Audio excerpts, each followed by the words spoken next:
Assalamualaikum warahmatullahi wabarakatuh. Hari ini kita akan mempelajari materi mengenai konflik dan pergolakan yang berkaitan dengan sistem pemerintahan.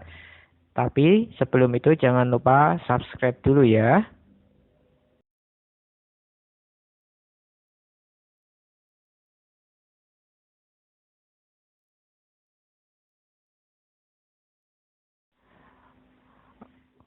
Konflik yang berkaitan dengan sistem pemerintahan yang pertama adalah PRRI dan Permesta.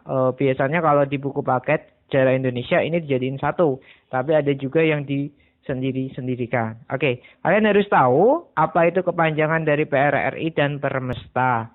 PRRI sendiri adalah kepanjangan dari Pemerintahan Revolusioner Republik Indonesia, sedangkan Permesta adalah singkatan dari Perjuangan Semesta atau Perjuangan Rakyat Semesta. Kalian bisa mengamati gambar di slide ini. Di situ ada para tokohnya, baik tokoh dari PRRI maupun dari Permesta.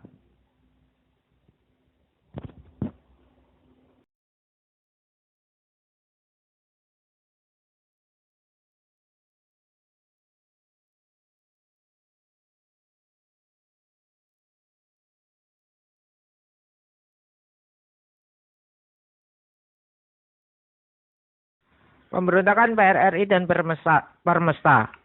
Awal terjadinya pemberontakan PRRI dan Permesta, yaitu munculnya pemberontakan PRRI dan Permesta bermula dari adanya persoalan di dalam tubuh Angkatan Darat, berupa kekecewaan atas minimnya kesejahteraan tentara di wilayah Sumatera dan Sulawesi. Hal ini mendorong beberapa tokoh militer untuk menentang Kepala Staf Angkatan Darat, yaitu Kasat. Persoalan kemudian ternyata malah meluas pada tuntutan otonomi daerah.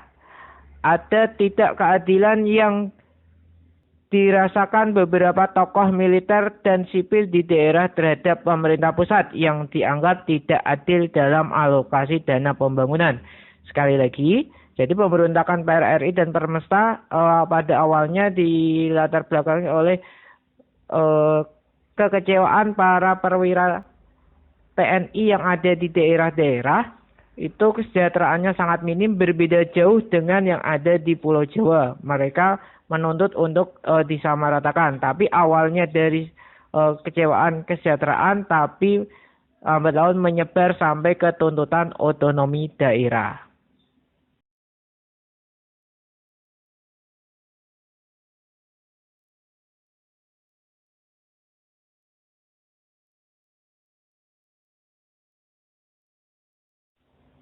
Gagalnya perekonomian bangsa Indonesia. Ini merupakan salah satu dampak dari terpusatnya pembangunan di Jawa. Karena Indonesia pada waktu itu menerapkan sistem pembangunan atau pemerintahan sentralistik atau memusat di wilayah Pulau Jawa. Dikatakan demikian karena muncul rasa ketidakpuasan dari pemimpin ataupun rakyat di daerah dengan sistem pengalokasian dana untuk daerah yang dinilai tidak adil. Konflik yang terjadi ini sangat dipengaruhi oleh tuntutan keinginan akan adanya otonomi daerah yang lebih luas. Selain itu, ultimatum yang dideklarasikan itu bukan tuntutan pembentukan negara baru maupun pemberontakan, tetapi lebih merupakan protes mengenai bagaimana konstitusi dijalankan. Pada masa bersamaan, kondisi pemerintahan di Indonesia masih belum stabil pasca agresi militer Belanda. Hal ini juga mempengaruhi hubungan pemerintah pusat dengan daerah serta menimbulkan berbagai ketimpangan dalam pembangunan, terutama pada daerah-daerah di luar Pulau Jawa.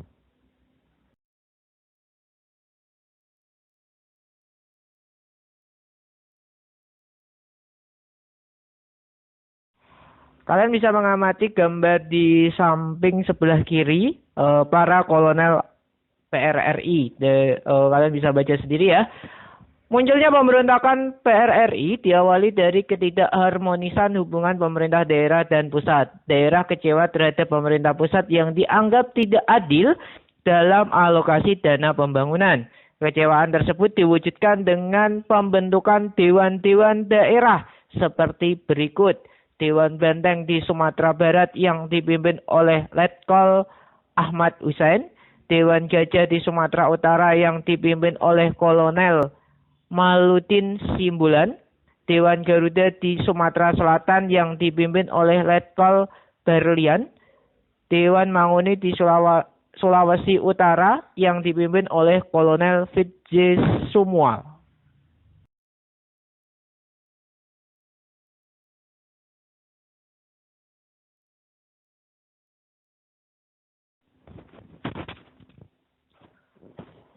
Puncak dari pemberontakan ini terjadi pada tanggal 15 Februari 1958 saat Ahmad Hussein memproklamasikan berdirinya Pemerintahan Revolusioner Republik Indonesia atau yang dikenal dengan PRRI. Berikut kabinetnya.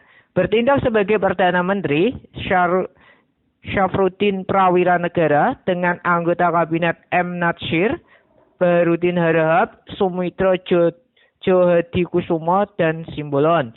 Dukungan terhadap PRRI pun datang dari Sulawesi. Pada tanggal 17 Februari 1958, Letkol DJ Sumba, Komando Daerah Militer Sulawesi Utara dan Tengah atau Kamsud, menyatakan memutuskan hubungan dengan pemerintah pusat serta mendukung PRRI.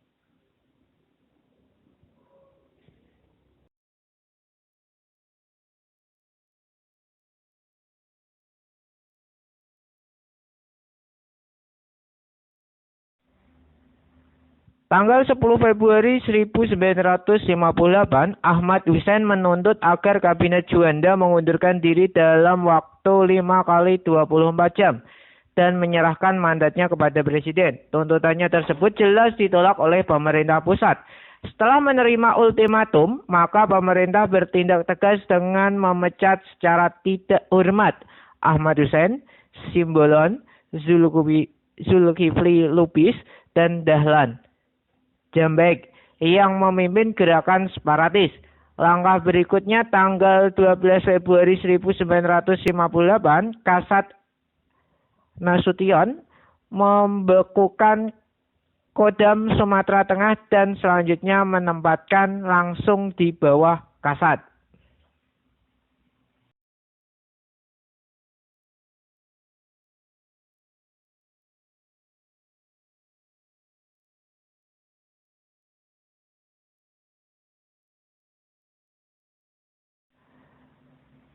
Selain itu, pemerintah juga melakukan beberapa operasi militer untuk melakukan penumpasan pemberontakan PRRI. Di antaranya adalah Operasi Tegas dipimpin oleh Letkol Kaharudin Nasution dengan sasaran daerah Riau.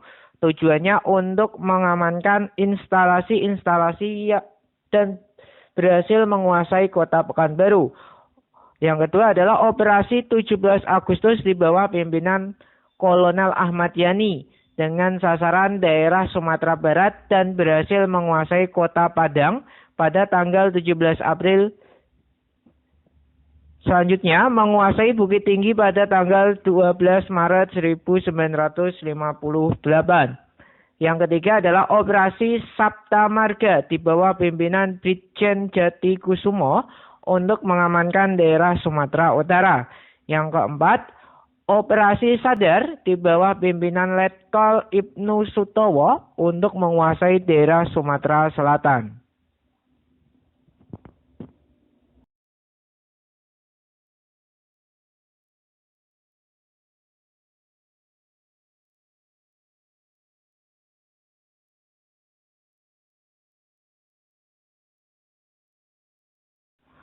Untuk menumpas gerakan Permesta, dilancarkan operasi gabungan dengan nama Operasi Merdeka yang dipimpin oleh Letkol Rukminto Hindradiningrat yang terdiri dari berbagai operasi, yakni 1. Operasi Sabta Marga 1 dipimpin oleh Letkol Sumarsono dengan daerah sasaran Sulawesi Utara bagian tengah. Yang kedua, Operasi Sabta Marga 2 dipimpin oleh Letkol Agus Prasmono dengan sasaran Sulawesi Utara bagian selatan.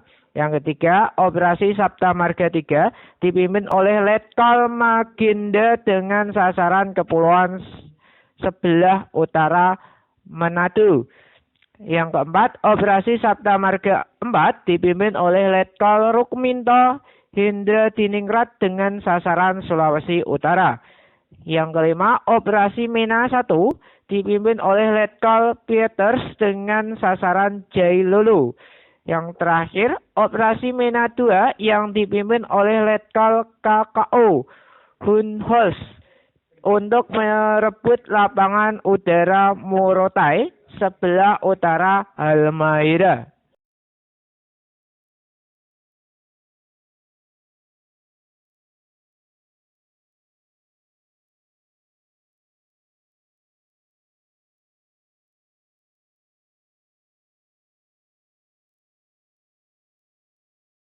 Presiden Soekarno kemudian menyatakan negara dalam keadaan bahaya. Dengan demikian, Angkatan Perang leluasa untuk mengambil tindakan. Kasatun menggelar operasi 17 Agustus yang merupakan gabungan Angkatan Darat dan Angkatan Laut serta Angkatan Udara, dipimpin oleh Kolonel Ahmad Yani. Pada tanggal 29 Mei 1961, seluruh pimpinan dan pasukan PRRI menyerah, demikian pula juga pasukan dan pimpinan Permesta. Perlu kalian tahu bahwa dalam pemberontakannya PRRI dan Permesta pernah mendapatkan bantuan dari Amerika. Kenapa Amerika mau membantunya? Karena sebenarnya Amerika punya maksud untuk menggulingkan atau membuat Indonesia terpisah dari komunis. Karena pada waktu itu antara PRRI dan Permesta dengan Amerika punya tujuan yang sama, karena pada waktu itu pemerintah Indonesia terlalu dekat dengan golongan kiri, sehingga pemberontakan ini pun sebenarnya bukan untuk memberontak tapi untuk merevolusi. Makanya pemberontakannya dikenal dengan Pemerintahan Revolusioner Republik Indonesia.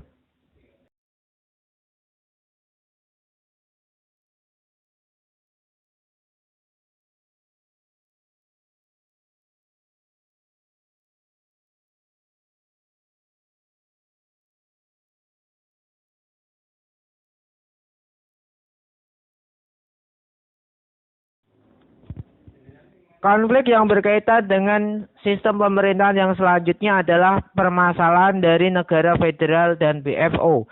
Negara federal maupun BFO prinsipnya sama, yaitu adalah suatu negara yang secara resmi merdeka dan diakui kedaulatannya, namun secara de facto berada di bawah kontrol negara lainnya. Negara boneka secara harfiah berarti negara di mana pemerintahnya dapat disamakan seperti boneka yang dimainkan oleh pemerintah negara lainnya sebagai dalang. Indonesia pernah mengalami ini, yaitu pada waktu Indonesia berbentuk Republik Indonesia Serikat, di mana di bawah Republik Indonesia Serikat banyak sekali negara-negara bagian, salah satunya negara Pasundan, negara Indonesia Timur, dan sebagainya.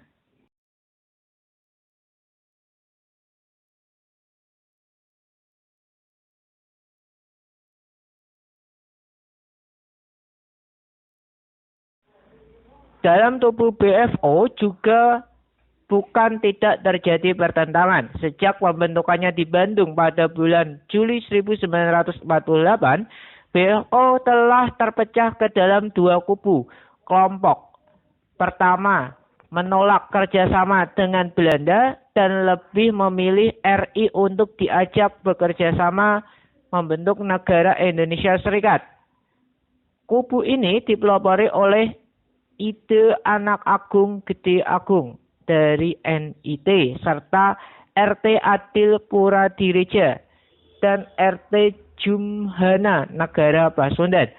Kubu kedua dipimpin oleh Sultan Hamid II Pontianak dan Dr. T. Mansur dari Sumatera Utara.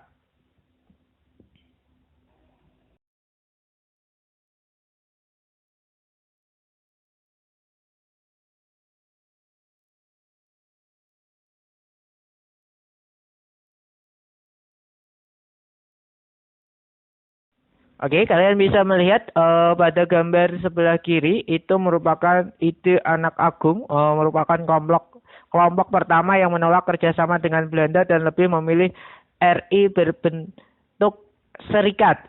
Sedangkan yang sebelah kanan adalah kubu Sultan Hamid yang lebih memilih Indonesia berbentuk kesatuan. Dari kedua kubu ini saling bersaing dan bahkan saling menjatuhkan. Tapi pada akhirnya walaupun rakyat Indonesia berusaha dipisahkan, ternyata Bhinneka Tunggal Ika tetap satu, yaitu Indonesia tetap menjadi satu kesatuan. Ketika rakyat Indonesia berusaha dipisahkan, mereka justru menyadari bahwa pentingnya menjaga kesatuan dan persatuan. Maka dari itulah pada waktu itu nanti muncul istilah NKRI, Negara Kesatuan Republik Indonesia. Walaupun sebelumnya pada awal kemerdekaan istilah ini sudah ada, tapi arti dari istilah ini begitu menguat setelah Indonesia pernah dipisahkan. Karena apa? Rakyat Indonesia menyadari pentingnya menjaga kesatuan dan persatuan. Makanya Indonesia berbentuk Negara Kesatuan Republik Indonesia atau NKRI. Oke guys, jangan lupa like, comment, share, and subscribe ya.